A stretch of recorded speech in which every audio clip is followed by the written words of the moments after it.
नमस्कार, आवाज इंडिया में आप सभी का स्वागत है। मैं हूं सीमा। महाराष्ट्र के उप मुख्यमंत्री अजित पवार कराड में स्वर्गीय यशवंतराव चौहान की 112वीं जयंती पर अभिवादन करने पहुंचे और उन्होंने कहा कि चौहान जी ने जो सोच महाराष्ट्र के लिए दी वो हमें आज भी याद है। उन्होंने कहा कि मैं सभ्य महाराष्ट्र बनाने के लिए काम कर रहा हूं। विपक्षी शासकों की बातें महाराष्ट्र बर्दाश्त नहीं कर सकता।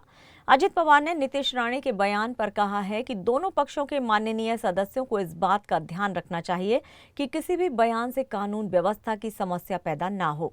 प्यार करने वाले मुस्लिम समुदाय के बारे में अगर आप इतिहास पढ़ेंगे तो बड़े बड़े लोगों ने इतिहास की जानकारी हासिल की और उनको गहराई से अध्ययन किया है। साथ ही उन्होंने आदिवासियों के मुद्दे पर कहा है कि मैं सातारा या पुणे में बैठकर उन्हें विश्वास में लूंगा और न्याय दिलाऊंगा।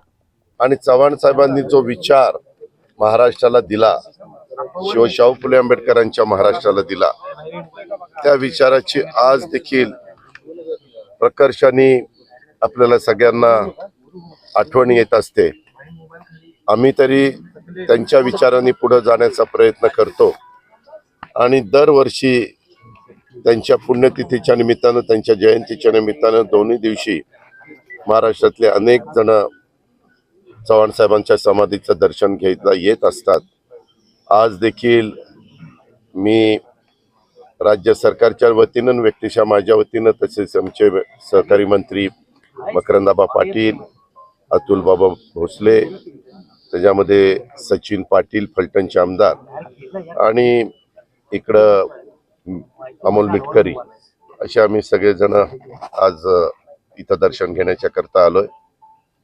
एकंदरीतच मी तरी काम करत असताना सतत मी माझ्या डोळ्यासमोर सुसंस्कृत महाराष्ट्र कसा असला पाहिजे ह्याबद्दलची शिकवण जी चव्हाण साहेबांनी दिली, मी त्याबद्दल आत्ताच बोलत असताना काय सांगितलं की मी दोन्ही बाजूच्या सन्माननीय सदस्यांनी कुठल्याही वक्तव्यामुळे कायदा सुव्यवस्था अडचणीत येणार नाही ह्याबद्दलची काळजी घेतली पाहिजे आणि जे आपले म्हणजे ज्यांना देशाच्या बद्दल एक प्रेम आहे असा मुस्लिम समाज मोठ्या प्रमाणावर आपल्या भारतात आहे, आपल्या महाराष्ट्रात आहे आणि त्याच्यामुळं इतिहास आपण जर वाचला, इतिहासात अनेक मोठ्या मोठ्या लोकांनी जी काही पुस्तकं लिहिली आहे, इतिहासाचं संशोधन केलेलं आहे, इतिहासाची माहिती मिळवलेली आहे, खोलवर जाऊन मिळवलेली आहे, त्या सगळ्यात आहे ना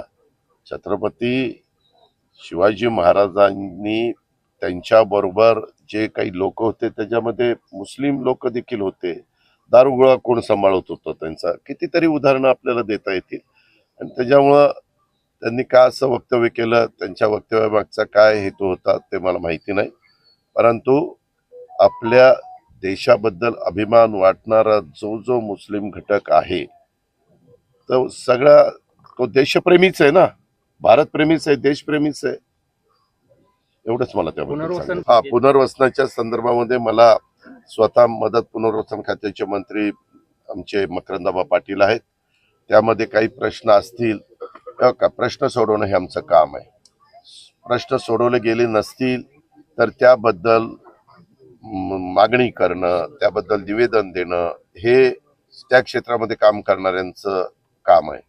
माझं एवढंच म्हणणं आहे की त्याच्या संदर्भात मी आता अधिवेशन सगळं संपल्यावर वेळ पडली तर सातारमध्ये येऊन किंवा मुंबईमध्ये ह्या संदर्भातली बैठक किंवा पुण्यामध्ये पण विभागीय कार्यालयामध्ये त्याच्यामध्ये काहींना व्हीसीवर घेईन व्हिडिओ कॉन्फरन्सिंगवर, त्याच्यात मंत्री महोदयांना पण हजर ठेवील।